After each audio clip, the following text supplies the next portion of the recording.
Le burn-out, c'était juste mettre le doigt sur le fait que ma vie ne me correspondait plus et que ma profession ne correspondait plus à mes valeurs et à qui j'étais et à ma personnalité.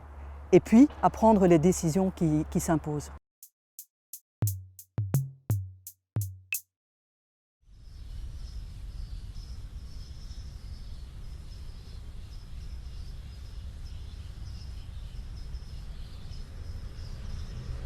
Qui suis-je? Une grande question. Je viens de passer un cap désagréable de 50 ans. Je suis assez positive parce que j'ai compris que se lamenter sur son sort, ça n'apportait rien dans la vie.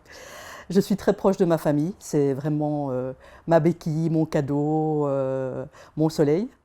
Après le burn-out, j'ai eu d'autres obstacles à surmonter qui pour moi étaient vachement plus graves. C'était le décès de mon compagnon de façon très inopinée, en 48 heures. Et puis la reprise de ses activités dans un domaine qui m'est absolument inconnu, c'est la fiscalité, ici en Belgique et à l'étranger, en Espagne. Et puis mon licenciement, mais ça finalement c'était un cadeau puisque j'avais décidé de toute façon de quitter la boîte. Voilà. Mais donc tout cela par rapport au burn-out me fait dire que le burn-out c'était un peu du pipi de chat. Ce sont des problèmes de santé qui m'ont amené à diagnostiquer un burn-out. Et un jour, je me suis réveillée avec des douleurs dans la poitrine et dans le bras. J'ai cru que je faisais une crise cardiaque. Je suis allée aux urgences, j'ai vu un cardiologue qui m'a rassurée, j'ai consulté mon médecin traitant. Et c'est elle qui m'a fait penser au burn-out, qui m'a recommandé d'aller vers l'hôpital Bruckmann. Certaines personnes dans le groupe m'ont vraiment permis de progresser, de prendre distance. D'ailleurs, je me suis liée d'amitié avec une personne extraordinaire, Maris, que je pense vous avez rencontré également. Et voilà, et se rendre compte qu'une personne aussi intelligente qu'elle peut aussi tomber dans le burn-out, ça rassure, ça aide à l'accepter, ça permet des échanges constructifs, positifs. Ce que j'ai appris pendant le burn-out, ça s'est révélé assez facilement. C'est qu'en fait, j'étais plus du tout en accord avec mes valeurs. Simplement, j'ai pas eu les couilles de sortir de ce schéma et de me lancer et de choisir un autre mode de vie. Comme tout le monde, on est très à l'aise dans sa zone de confort, on n'a pas envie d'en sortir, même si ça nous dérange et que ça nous conduit au burn-out. Parce que c'est quand même vachement dérangeant de changer de job, d'aller vers l'inconnu, tout cela. J'ai décidé de dire stop à tout cela. Donc oui, je suis une personne différente, qui se respecte plus et qui écoute son instinct et qui écoute sa petite voix intérieure, que j'ai peut-être un peu forcée à se taire pendant quelques années, oui. Après le burn-out, j'ai décidé de prendre 2 actions. D'étudier l'espagnol, parce que je trouvais que c'était bien pour la mémoire, d'avoir un nouveau projet. Mon compagnon était à moitié espagnol et aujourd'hui ça m'aide puisque je suis obligée de régler ses affaires en Espagne, même si bon, mon niveau n'est pas encore excellent, mais au moins je me débrouille un petit peu.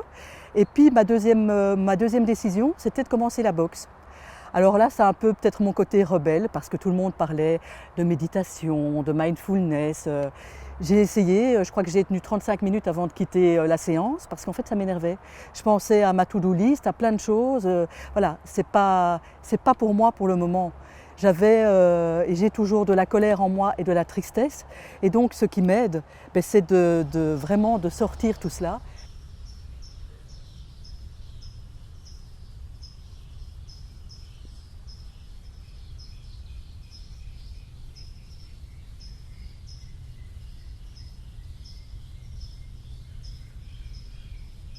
Aujourd'hui, avec ce que j'ai vécu, le décès de mon compagnon et la reprise de ses activités, c'est vrai que je suis fatiguée, il m'arrive de pleurer, j'ai de la confusion mentale.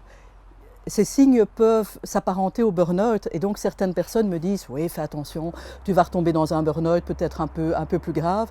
En fait, pas du tout.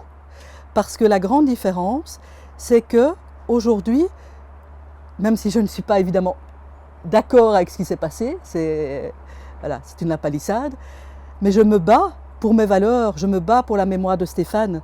C'est une motivation positive qui vient de mes tripes, qui vient de mon intuition, qui vient de mon cœur, et donc ce n'est pas du tout du burn-out. C'est une fatigue, j'ai envie de dire, saine et normale. Il ne faut pas tout confondre. J'ai envie de dire à À une personne qui est en burn-out aujourd'hui, bouge-toi les fesses. Ose te bouger les fesses. C'est mon message principal. Parce que finalement, je crois que chacun sait ce qui, avec l'analyse du burn-out, c'est ce qui ne convient pas. Et puis c'est la peur de sortir de cette fichue zone de confort qui entretient le burn-out. Donc, ouais, bouge-toi.